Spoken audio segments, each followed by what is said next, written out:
আপু, hand paint করে আপনি মাসে কত টাকা ইনকাম করেন?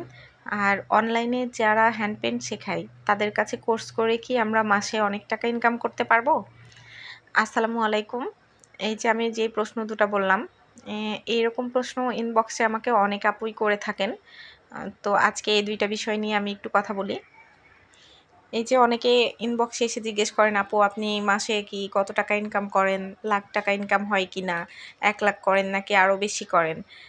তো তাদেরকে আমি বলব যে আপনারা এইটা কখনোই করবেন না। কারো ইনকাম সম্পর্কে বা কারো স্যালারি সম্পর্কে কখনোই এরকম সরাসরি প্রশ্ন করতে হয় না। এটা একটা অভদ্রতা। আর যাকে প্রশ্ন করেন সেও খুবই একটা বিব্রতকর অবস্থায় পড়ে এরকম মনে হয় আমার কাছে। এটা কখনোই সরাসরি জিজ্ঞেস করতে হয় না। আপনি জিজ্ঞেস করতে পারেন যে আপনি এটা করে আপনার নিজের চলতে পারবেন কিনা, বা আপনি হচ্ছে কাউকে হেল্প করতে পারবেন কিনা, বা আপনি কতটুকু কি সাহায্য পাবেন এটা।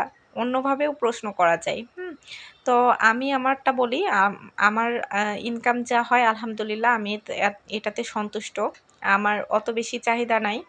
আমি এটা শখের বশে করি। এই শখ থেকে আমি নিজের শখ পূরণ করি। আমার কাউকে কোনো কিছু দিতে প্রয়োজন হলে বা দিতে মন চাইলে আমি দিতে পারি।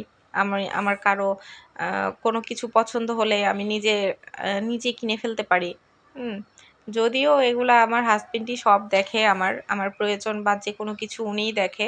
তারপরেও আমি অনেক কিছুই ওনার জন্য কিনতে মন চাইলেও আমি নিজে থেকে কিনতে পারি, বা আমার আব্বু-আম্মু, শ্বশুর-শাশুড়ি কারোর জন্য মন চাইলেও আমি আমার নিজের টাকা থেকে কিনতে পারি। কাউকে গিফট দিতে চাইলেও আমি দিতে পারি। আমার হাসব্যান্ডকে বলতে হয় না। হুম, আমার প্রয়োজন আমার হাসব্যান্ড দেখে। কিন্তু তাকে কোনো কিছু গিফট দিতে হলেও তার কাছে টাকা চাওয়া বা কোথা থেকে টাকা পাবো, এই জিনিসটা আমার কাছে খুবই অন্যরকম লাগে। এজন্য আমার যতটুকু প্রয়োজন হয় ততটুকু আলহামদুলিল্লাহ হয়ে যায়। হ্যাঁ? সেটার জন্য আমি সন্তুষ্ট। আর এই যে আরেকটা বললেন যে যারা অনলাইনে শেখায় তাদের কাছে শিখে কোনো কিছু শিখতে পারবেন কিনা?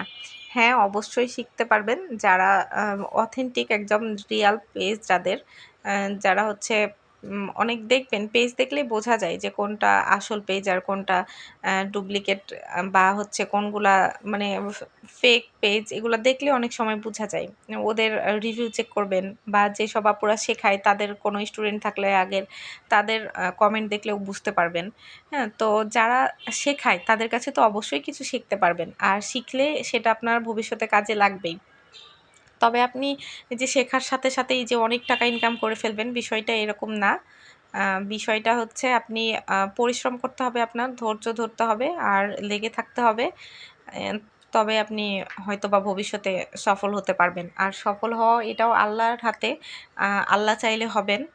তারপরেও আপনাকে পরিশ্রম অবশ্যই করতে হবে।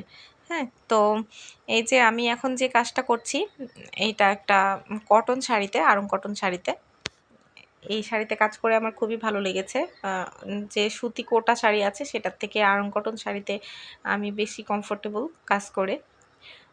এই যে এখন কাজটা করছি এটা হলো একটা কাঠগোলাপ ফুলের, কাঠগোলাপের ডিজাইনের পুরো শাড়িটা। এই পুরো শাড়ির ডিজাইনটা আমি লাস্টে কয়েকটা ছবিতে দেখিয়ে দিব। আর পেজে কিছু ভিডিও আছে, ওটা সেমি মসলিনে করা হয়েছিল। ওগুলো আপনি পুরো শাড়ি দেখতে চাইলে ওগুলো দেখতে পারবেন। আজকের মতো এটুকুই। আমাদের জন্য দোয়া করবেন। আল্লাহ হাফেজ।